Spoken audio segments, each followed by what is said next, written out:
Magandang umaga, narito na ang PTV Balita ngayon.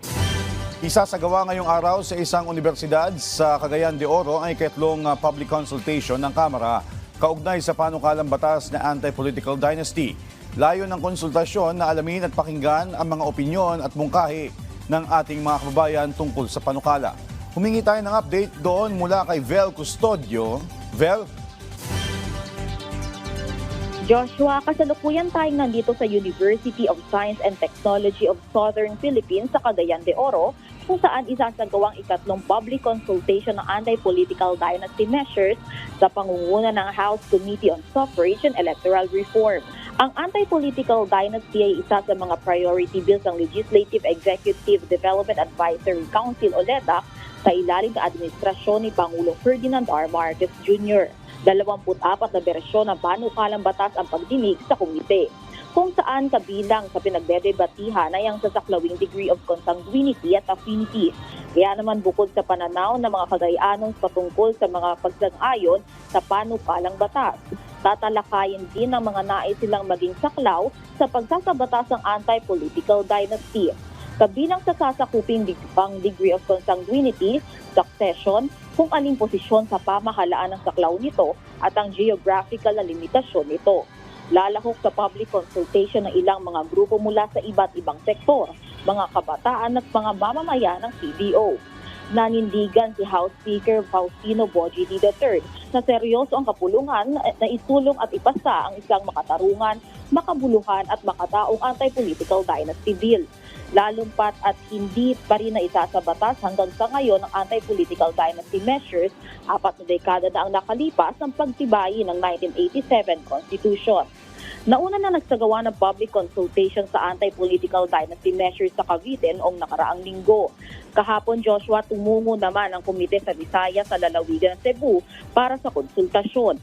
At ngayong araw naman sa Mindanao sa Cagayan de Oro. Ang mga nasabing lalawigan ay kabilang sa vote-rich population. Balik sa iyo, Joshua.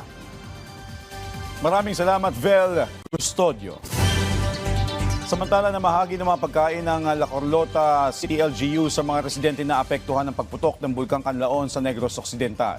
Nasa 31 pamilya o 109 na individual ang nabigyan ng hot meals ng City Social Welfare and Development Office. Ipinamigay ang mga pagkain sa La Carlota South Elementary School 1 sa Barangay Araal kung saan nananatili ang mga evacuee. Tugon pa rin ito ng La Carlota LGU sa apektadong residente kausunod ng pagputok ng bulkan kahapon. Abiso po sa mga motorista, asahan ang dagdag bawas sa presyo ng mga produktong petrolyo sa susunod na linggo.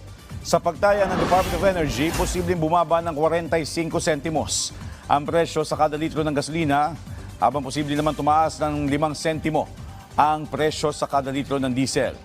10 sentimos naman ang inaasahan dagdag presyo sa kada litro ng kerosene. Ang oil price adjustment ay bunsod ng malabo pang negosasyon ng Amerika at Iran sa usapin ng nuklear. Nakakaapekto rin sa presyo ang drone strike ng Ukraine sa Black Sea port ng Russia. Nakipagpulong ngayong umaga sa mga opisyal ng PNP, MMDA at Quezon City Depots ang mga organizer ng Trillion Peso March Part 3. Layo ng pagpupulong na tiyakin ligtas at maayos ang pagdaraos ng kilos protesta sa darating na February 25. Sa pagpupulong, inilatag ng Grupong Tindig Pilipinas ang magiging plano at schedule ng naturang kilos protesta kung saan inaasahan nilang aabot sa 30,000 ang sasali sa programa. Dagdag pa ng grupo, inaprobahan na rin ng Quezon City LGU ang kanilang permit to rally. Maglalabas naman ng ipatutupad na traffic scheme ang MMDA dahil naman sa inaasahang pagbigat ng trapiko. Samantala, ngayong umaga din, nagsagawa ng walkthrough ang MMDA at mga organizer sa paligid ng People Power Monument at sa EDSA White Plains Avenue para isapinal ang plano sa kilos protesta. At yan ang mga balita sa oras ito. Para sa iba pang updates, follow at ilike kami sa aming social media platforms sa @PTVPH. Ako po si Joshua Garcia para sa Pambansang TV sa Bagong Pilipinas.